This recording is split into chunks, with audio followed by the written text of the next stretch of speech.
What were we talking No, about? killing an idea. Oh, yeah. Is that we have to come up with bombs that kill ideas. But I mean, I feel like you're on this page. Are we going to wipe them out? No, I'm not. Oh, okay. I'm saying that it's an emotional response. Right. I'm not on the page. And that's not a good idea, emotional responses. Let's use this and not... Bill Maher just torched Stephen Colbert, and it's every bit as brutal as you'd expect. After leaked reports claimed Colbert was fired from CBS over a jaw-dropping $40 million loss, Maher didn't hold back. And now the dinosaurs are outside of the theme park.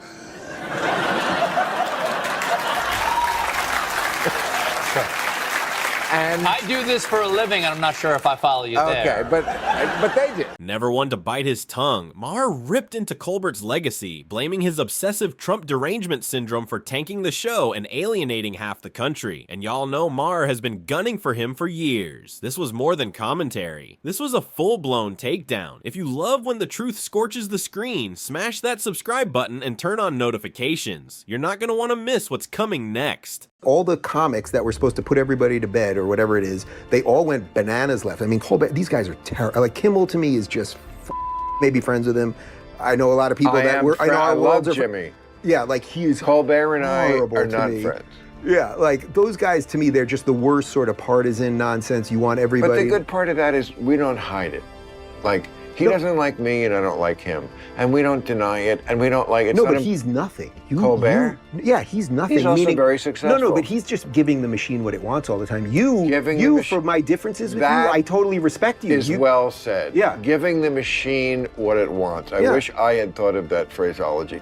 That's exactly right. Maher pulled no punches as he unleashed a flurry of devastating blows on the former late-night host, calling out his relentless partisan politics masquerading as comedy. He longed for the golden era of late-night TV when these shows were meant to entertain, not indoctrinate. Once a place for lighthearted laughs to help Americans wind down before bed, they've now devolved into ideological echo chambers. Maher slammed the trend of hosts blindly cheering for leftist governments while mercilessly attacking anything remotely conservative, turning comedy into propaganda. It's no longer about... Because he's stupid, this guy, so he's thinking he's praising, but he's actually undercutting. Again, this is a triple axle, and he always should get... Dude, that's court jester stuff. That's the stuff the comics are supposed to do. Court jester stuff. That's the stuff we were supposed to do, right?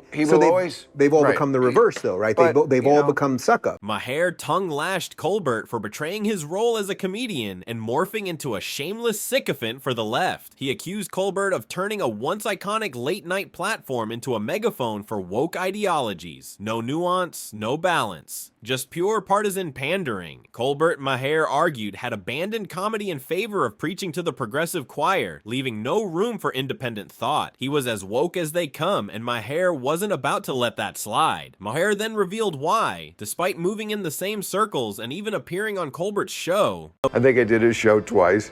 I mean, it just, you could tell it's on screen, and it's okay. Yeah. It's okay. It's not like we fucking fought each other and like came to blows. But it's just thing. Like, he's very opposite of me. He's like a married Catholic, and I'm like me, so, but that's okay. We're not alike. You bring your lawyer to confession. Right. I don't have Republican gay sex. Maher then ripped into Colbert's meticulously crafted public persona, exposing what he called a performance wrapped in applause. He insinuated that everything viewers see, the laughs, the claps, the reactions, is choreographed to serve a narrative, not authenticity, unlike Real Time, where Maher often challenges his audience, even getting booed for voicing unpopular truths. Colbert's show feels more like political theater than late-night satire. Maher made it...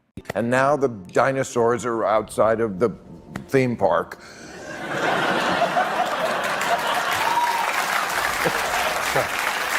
And I do this for a living, and I'm not sure if I follow you there. Okay, but they did. The tension between the two men is crystal clear, and it's been simmering for years. They don't like each other, that much is obvious. But while Maher at least tries to be civil, Colbert just plays smug. At one point, Maher cracked a clever joke. Colbert's audience laughed, but Colbert deliberately played dumb, pretending not to get it, leaving Maher hanging and looking foolish on national television. Maher hasn't hidden his disdain for Colbert, but he still appeared on his show because Maher believes in open dialogue, even with people who disagree with with or dislike him. That's what real discourse looks like. But Colbert, he plays petty. He believes in canceling, mocking, and criticizing anyone who doesn't parrot his worldview. For Maher, it's about debate. For Colbert, it's about domination.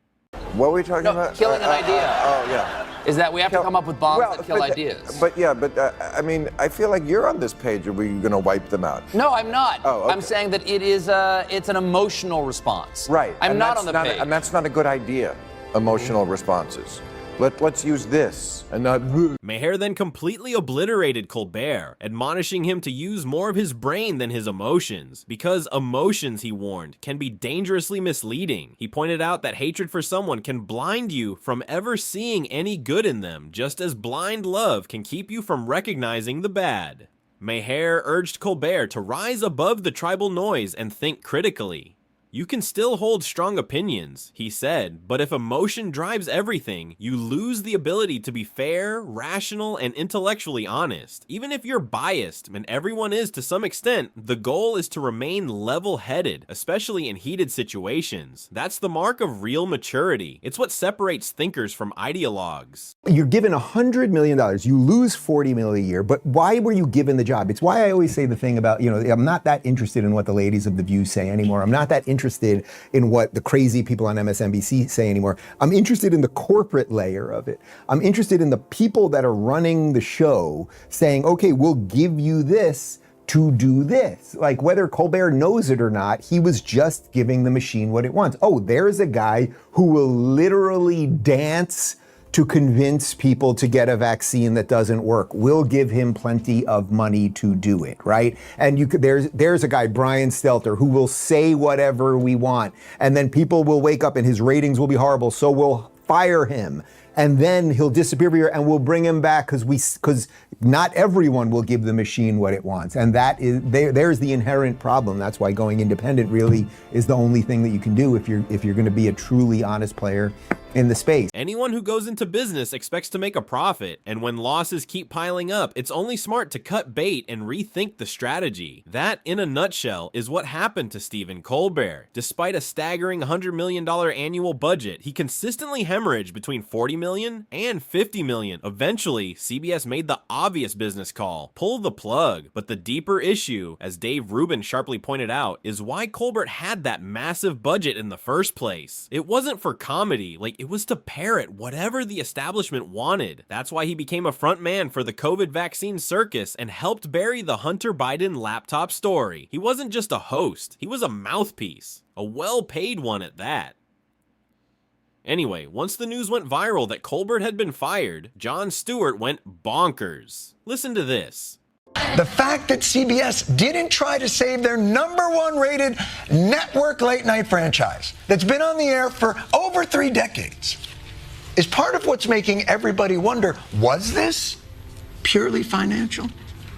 Or maybe the path of least resistance for your $8 billion merger? Stewart's blood boiled as he tore into Paramount, the parent company of CBS, accusing them of shamelessly bending the knee to Donald Trump in a fiery rant. He claimed the network was more interested in securing Trump's approval for their $8 billion merger than in preserving Stephen Colbert's late-night legacy. According to Stewart, it wasn't about ratings or quality. It was about politics and profit. Honestly, I wasn't the least bit shocked. Stewart's reaction was entirely predictable. He was never going to throw Colbert under the bus. After all, Stewart was the one who first launched Colbert into late-night fame and served as a foundational part of his early success. They go way back. Colbert was practically Stewart's protege, a loyal soldier in the satirical war room of The Daily Show before leaving in 2005. That kind of bond doesn't break easily, so naturally, Stewart sees this not just as corporate betrayal, but as personal. Stewart's shenanigans drew some criticism across the board. There was speculation yesterday in the podcast universe. Bill Simmons had on Matthew Bellany of Puck News, formerly Hollywood Reporter, and they openly wondered whether when Jon Stewart went on the air Monday night, he would quit because he was so outraged over the deep wrong that had been done to his good friend Stephen Colbert, clearly fired over politics. And so there was some anticipation. They both said they were going to watch Stewart live that night to see whether he would quit and make a point that this was deeply immoral, so much so that he would sacrifice the millions and the fame, air quotes, that he's getting from his reappearance on Mondays on The Daily Show. And instead, this is what we got. Megyn Kelly didn't hold back as she exposed Jon Stewart's glaring hypocrisy in her latest rant about the Colbert controversy. While many expected Stewart to take a principled stand, maybe even resign from The Daily Show, which is under the same Paramount umbrella, he chose theatrics over integrity. Instead of stepping down in protest, we got a cringe-worthy song and dance routine, thinly veiled as satire supposedly aimed at Paramount. The one thing that would have actually made a statement, the resignation, never came. Stewart preferred the security of his paycheck and the comfort of his fame over showing true solidarity with his longtime friend and protege, Stephen Colbert. It was all performative, outrage, drama, and noise, but ultimately empty. Megyn pointed out that if this were truly about principle, Stewart had the platform and power to walk away and send a real message. Instead, he chose the easier path, pretend rebellion while cashing in. And the lefties are losing it over news of the show's cancellation. Failed vice presidential candidate Tim Walz, Tampon Timmy, has posted to social media declaring that Stephen Colbert is the best in the business. He always told the truth to power and pulled no punches. We need more of that, not less. Well, having Tim Walz endorse you says it all. Interestingly, all the outrage over Colbert's firing is coming almost exclusively from the left. Crickets from the right. That silence says it all. It reveals just how far Colbert drifted from comedy into activism. He wasn't trying to make everyone laugh. He was trying to make his side feel righteous. In doing so, he failed at the most essential part of his job, being funny. Across the board, he alienated half the country by turning his show into a political megaphone, not a late-night escape. This explains the steady freefall in ratings over the past 5 years. Viewers don't want partisan lectures disguised as monologues. They want satire that punches in all directions, not just to the right. Colbert became predictable, and in comedy, predictability is death. He wasn't a unifier, he was a divider with a desk and a laugh track. So it's no surprise the only ones mourning his departure are the ones he preached to. Everyone else had already changed the channel. Here's actress Jamie Lee Curtis. It's bad. He's a great, great guy. Yes, they're trying to silence people, but that won't work. Won't work. We will just get louder. In the end, Colbert's downfall wasn't just about ratings or money. It was about losing the essence of comedy. He traded laughs for lectures, punchlines for politics, and became a partisan figure rather than an entertainer, while his allies cried foul. The silence from the other half of the country speaks volumes. Maher, Megyn, and others exposed the cracks in his carefully curated persona. He alienated viewers, turned his stage into a soapbox, and paid the price. Comedy should challenge, not conform. When it becomes predictable, divisive, and agenda-driven, audiences eventually walk away, and that's exactly what they did. Thanks for watching. If you enjoyed today's video, hit the like button and subscribe for more content like this. I'll see you in the next one.